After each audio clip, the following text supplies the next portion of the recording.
শয়তান চারবার কেঁদেছে। জীবন কয়বার কেঁদেছে? চারবার কেঁদেছে।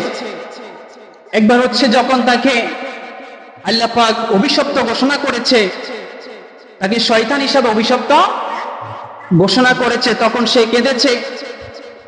এবং যখন তাকে আল্লাহ পাক জান্নাত থেকে বের করে দিয়েছে, তখন সে কেঁদেছে।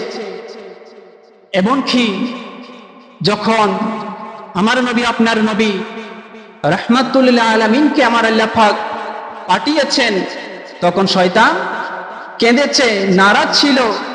এবং কি যখন সূরা ফাতিহা নাজিল হলো, তখন শয়তান কেঁদেছে।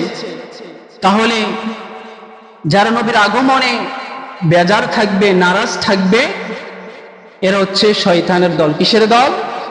শয়তানের দল। কোন উম্মত নবীর আগমনে বেরাজ থাকতে পারে না।